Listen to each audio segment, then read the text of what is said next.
Good evening, ladies and gentlemen, and welcome to CoasterNet Update. We've got some breaking news out of Florida.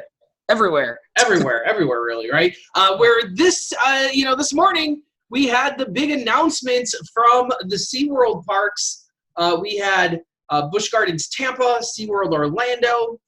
We even had a little surprise from SeaWorld San Antonio with a name. So we got all this new information, Danny, but that wasn't even the biggest news. It wasn't. You know what the biggest news is? Right now, because we are hailing from the brand new Raptor Universe Studios. Right here, ladies and gentlemen. You can see all the wonderful things we have going on. Just the start of the brand new Raptor Universe Studios that we're really excited about here. Well, I'm really excited about. I don't think you could care less, to be honest with you.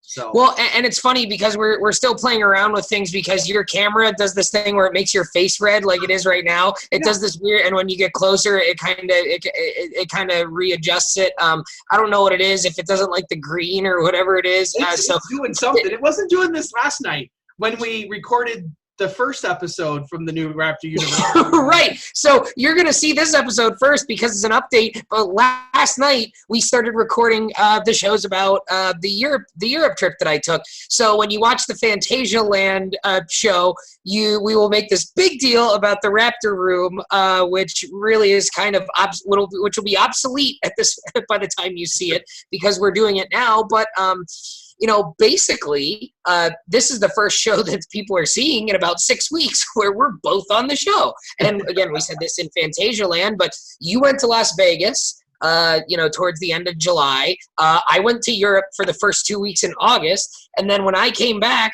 you were in the middle of closing on your new house. So congratulations. You're finally in your new house there, you and your wife. And you've been spending the last week and a half or 2 weeks getting settled in your new house, getting your internet up and running, and painting the Raptor Room. Yeah, painting the Raptor Room. Great, by the way, you've got, they can't see it right there, but you've got the lighter green up towards the ceiling. Oh, yeah, well, we can see. Yeah, look at that. We got the lights up there. We got the green lights. Yeah, you've got the green LED lights. You've got the yellow there, and your electrical outlets there along the wall are yellow as well. The windowsills. Go this way, maybe. There you go. See the little yellow ones down there. And this is just the start. We've got some other pretty cool stuff coming in too. So this is just the beginning of the Raptor Universe Studios. But enough of that nonsense. Let's talk about the other nonsense that was announced today. Well, and that's the thing, right? They talked about a whole bunch of stuff, and they told us a whole bunch of stuff, and we learned almost nothing. Yeah. Because almost everything that we learned about today, we kind of already knew. I mean, SeaWorld Orlando is definitely the one where we learned the most in terms of what the ride is going to be, what the layout's going to look like, what the name is, and all that stuff. And then, Busch Gardens Tampa, it was weird. You and I were talking about this earlier today. That was the weirdest thing because over a year ago, they announced that in 2020, that when they announced Tigris for 2019, they also said that for 2020, they would be doing a renovation of the Gwazi coaster and turning it into a steel coaster. That's all they said. Then later, when they sort of announced it, they gave us like 1 or 2 pictures that were bad No Limits renderings, and then they confirmed it was RMC, and they confirmed that it would break a few records. And they said an announcement would come at a later date. So that was this later date. So we were saying, okay, well, we're going to get the name, we're going to get the logo, we're hopefully going to get the layout and the POV, and we're going to get everything finally because this is the third time we're hearing about it. You would think that they would finally tell us everything.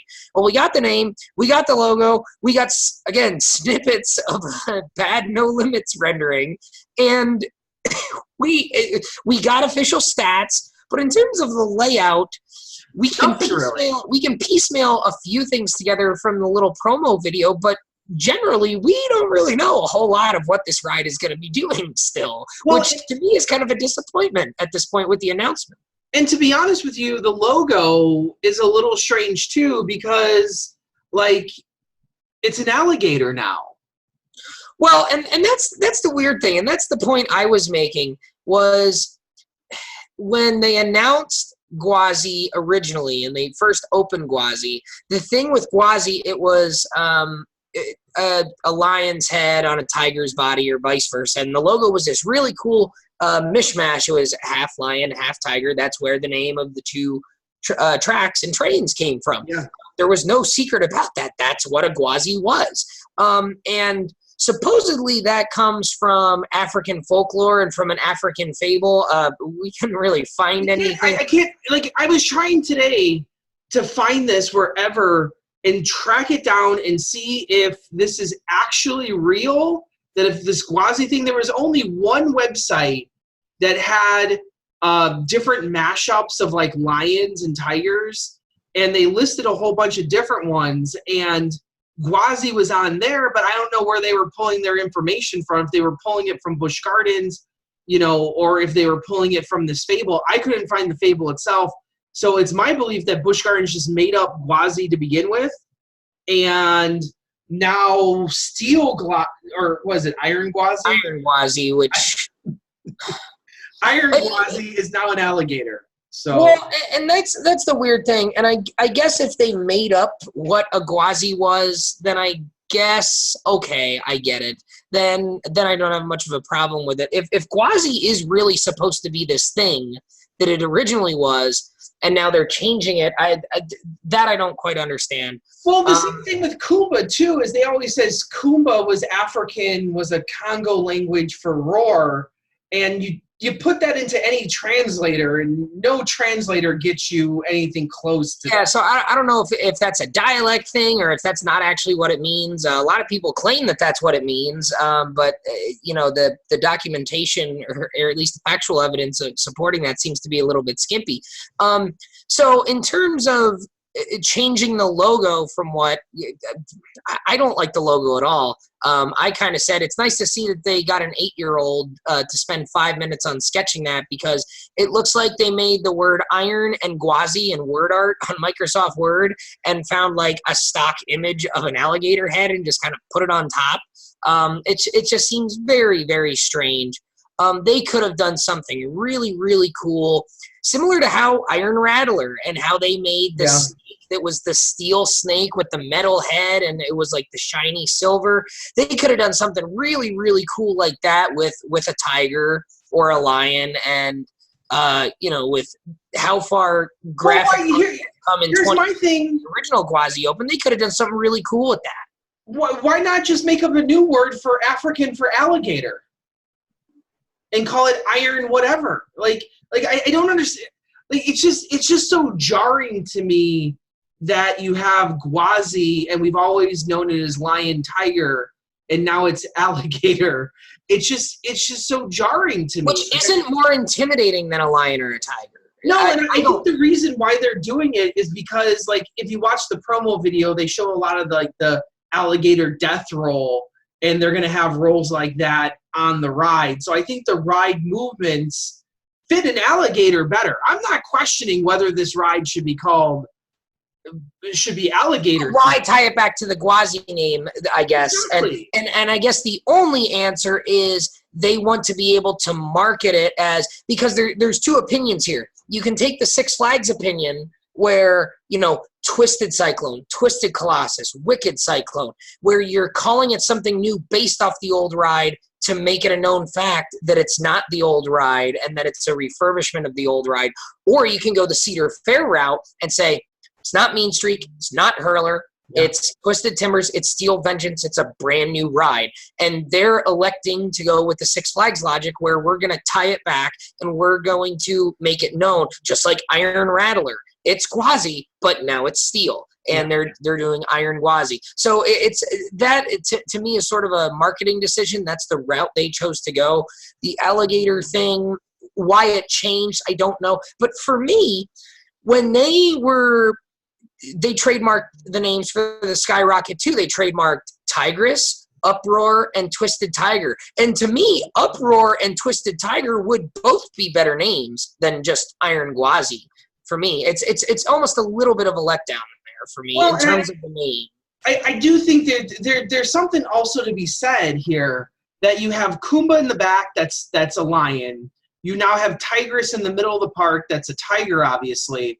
So having another lion-tiger themed ride, to me, doesn't make sense. I like I said, I don't disagree with the alligator theme, I disagree with using the Gwazi name. It doesn't, that's the part I don't understand. I don't understand why. No, I completely agree with that. So the name, unfortunately, is not super creative. It's not the worst name we're getting this year. It definitely could have been the Croc Coaster or the Croco Coaster or something. It could have been really, really stupid. And they didn't do that because this seems to be a year where we're getting a lot of terrible roller coaster names like Candemonium and Pantheon, and we're getting some decent ones. But Iron Gwazi is far from the worst.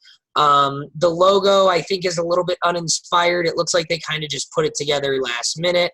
Again, the whole theme might make sense for the ride, but why it ties back to what we've known Gwazi as for the last 20 years doesn't seem to make a bunch of sense either. There's one, if you type in African word for alligator, you get crocodile, Crokodil. That would be a cool spelling of something, crocodile. I don't know. There's a lot of things to talk about there. I mean, we were really expecting that we would get all the information we wanted out of this ride and be able to make a fair assessment of. And we can't do that. Of what this ride could be. We were prepared. This morning, you and I were prepared before this announcement that we were going to sit down and do a half-an-hour show just on Iron Gwazi, and we were going to break down the layout, and we were going to go through all the different elements and how it compared and contrasted from, Steel Vengeance and some of the other RMCs, and we can't really do that fairly here because we don't have a really good picture to go off of. So in terms of what we're discussing here, yeah, we're spending a lot of time talking about the name, the logo, and the theme. That's all we can talk about right now. The only thing I can talk about other than that is that it's going to have a 48-inch height requirement, which, they spent a lot of time in a lot of the news articles comparing this ride to Steel Vengeance, saying how it's going to be better than Steel Vengeance stat-wise. But Danny, I'm going to go out on a limb and say the lower height requirement to me says that it's not going to be as intense as Steel Vengeance. There's a reason why Steel Vengeance is a 52-inch height requirement, and this one's only going to be a 48-inch. Now, Twisted Timbers is a 48-inch, but Twisted Timbers is far less intense than Steel Vengeance. Like Twisted Timbers, you get a lot of ejector air. You have a few slower inversions, more graceful inversions. But Steel Vengeance trying to actively throw you out of the ride at multiple points of the ride. I'm going to say that's not going to happen on Gwazi at all. Which is what we're saying too. And the whole they're making a big deal about how it's 48 inches and that's lower than Steel Vengeance and it's more accommodating. I think again that's the marketing spin on this ride. It probably isn't going to be as intense as Steel Vengeance. People have been hyping this up for a while as it's going to be one of the best in the world. We said a while back, let's pump the brakes on that just a little bit until we get the layout. And I mean, you look at this, at how big this ride is going to be height-wise and speed-wise, and the length, I think they said, is only a little over 4,000 feet long, which is not going to be that long for a ride this big. So it's going to be a shorter ride because Steel Vengeance is well over 5,000 feet long. Let me bring it up here. Steel Vengeance is 5,740 feet long.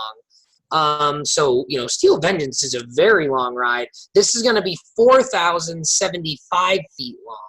So, if we're going to, compare that to some other ones, Twisted Timbers is 3,361. So it is going to be longer than Twisted Timbers. Untamed at Walibi Holland is 3,560. So it's going to be slightly taller than that ride, which is only 120 feet tall. So when you think about that, you are not going to have as many elements packed in as a ride like Untamed or a ride like Steel Vengeance because the elements need to be bigger. That's eating up more of your track length. This is going to be real interesting. And again, we don't have a real layout to look at this. Iron Rattler is 3,266, so it's not going to be quite as short as, say, an Iron Rattler. And then bringing up New Texas Giant is 4,200 feet. So it's actually shorter than New Texas Giant, but it's going to be 50 feet taller. Yeah. I think there's probably pros and cons to that. I don't think you're going to meander into the brake run. You certainly shouldn't with that height and speed at that short of a track length. Will the ride feel too short?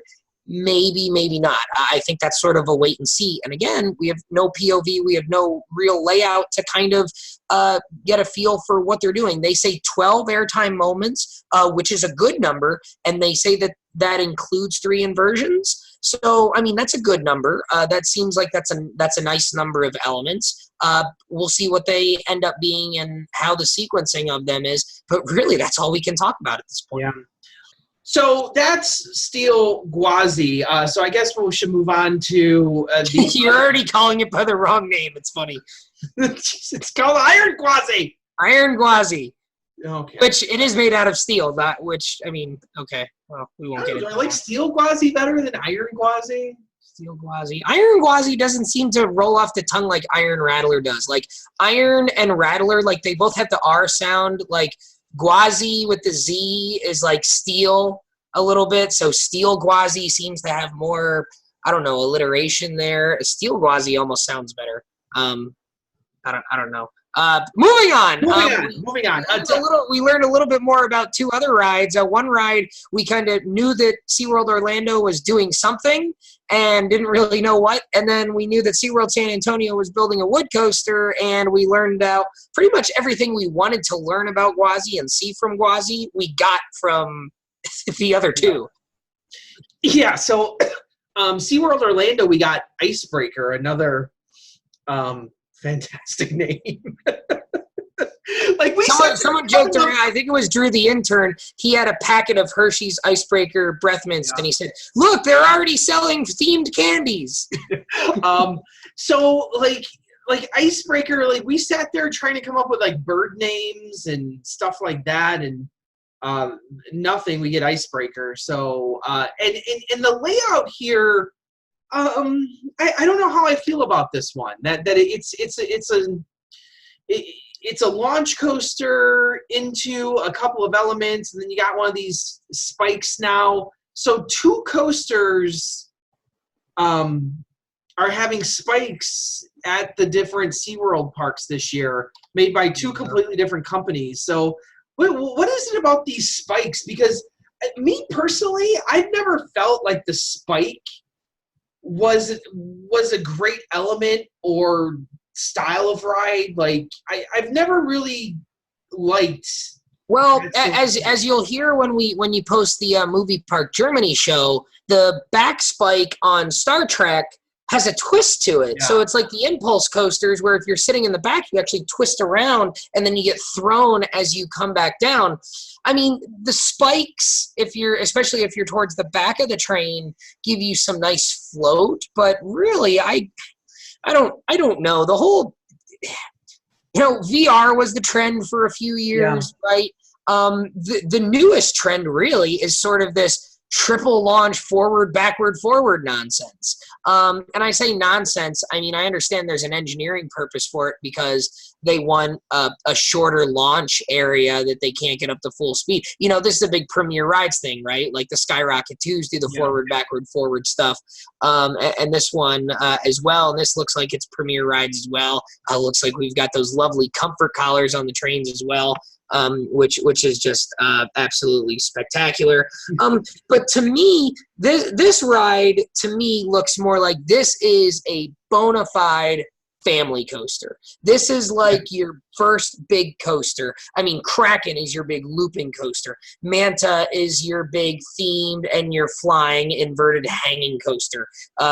Mako is your speed, height, length, thrills, airtime coaster. So really the next logical step was sort of the family coaster genre for SeaWorld Orlando. Well, I'm not going to say this ride doesn't look like it's going to be, in anyone's top 10 list. It doesn't look super intense, super extreme or anything, but it seems like the correct move for what SeaWorld Orlando needed next. I mean, it sort of has that wave breaker type of feel. I was going to say that.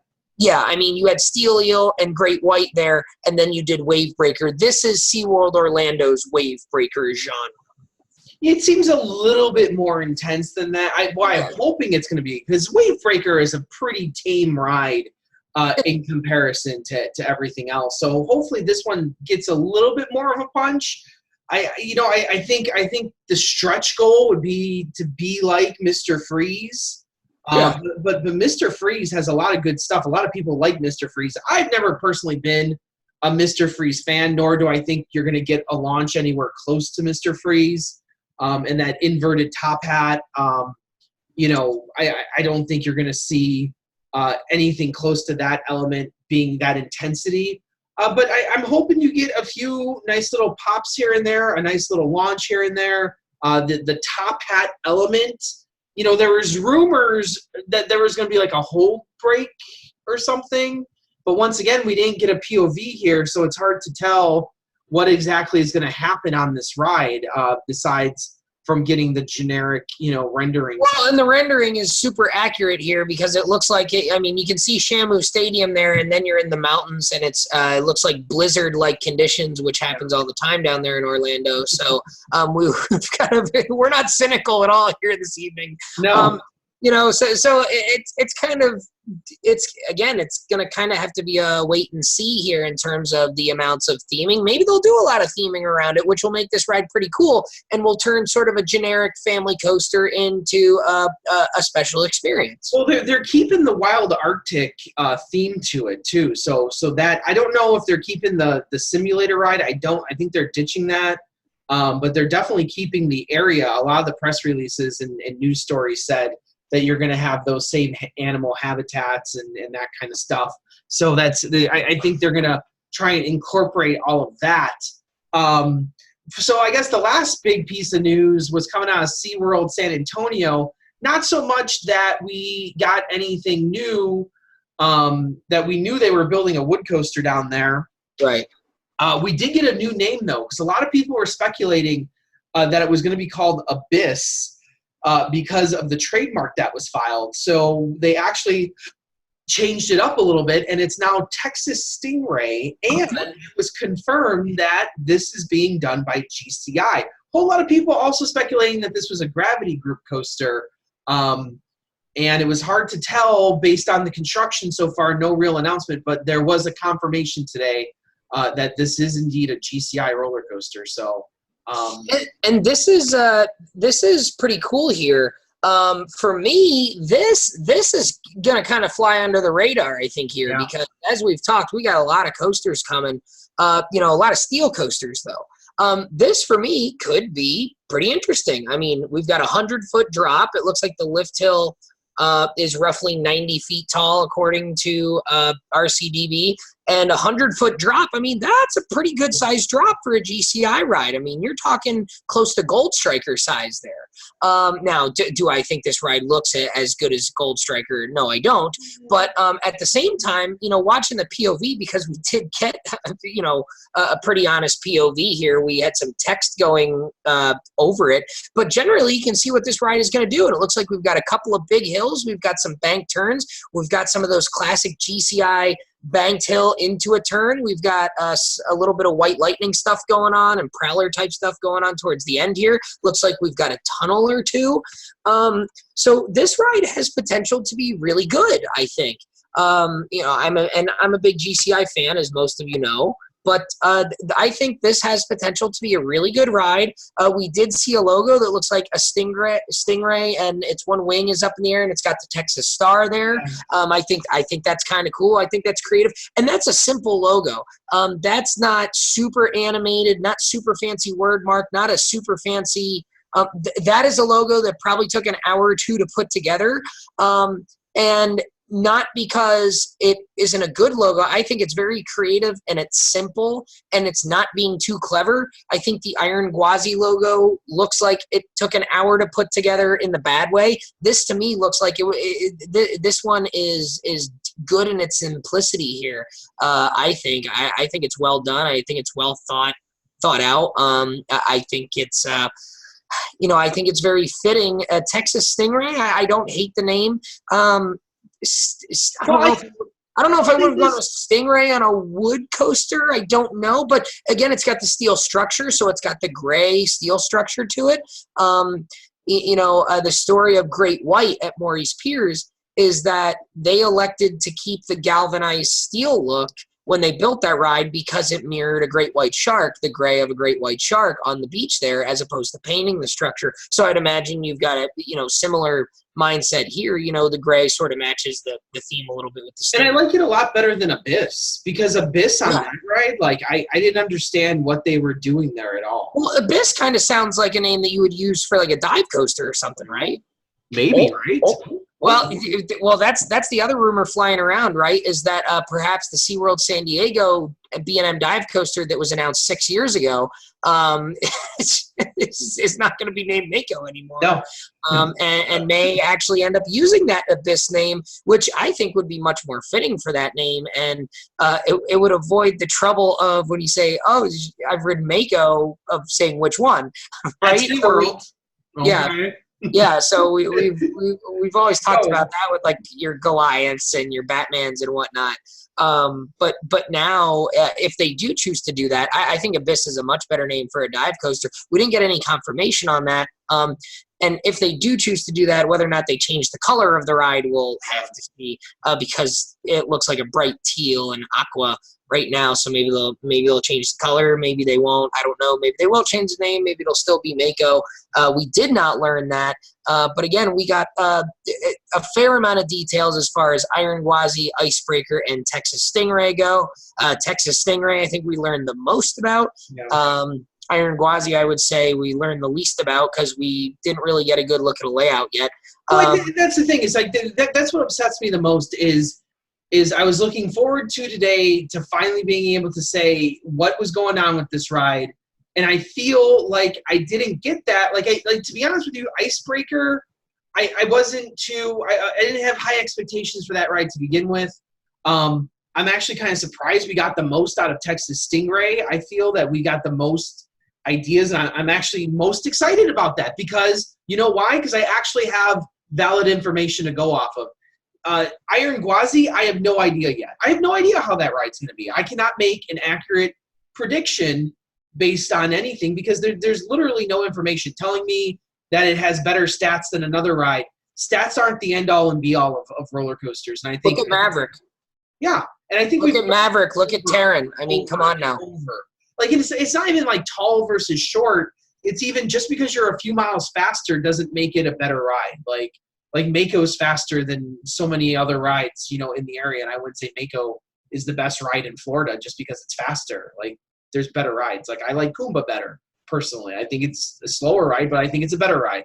So stats are great, especially when I feel like the last announcement, you already told me it was going to be the tallest, the steepest. So you're just putting numbers on. You're just putting numbers to those when really we could have figured out. Okay, well, they're not going to shatter this record. Exactly. So exactly. Like they're not breaking new ground here. You're going up a few extra feet.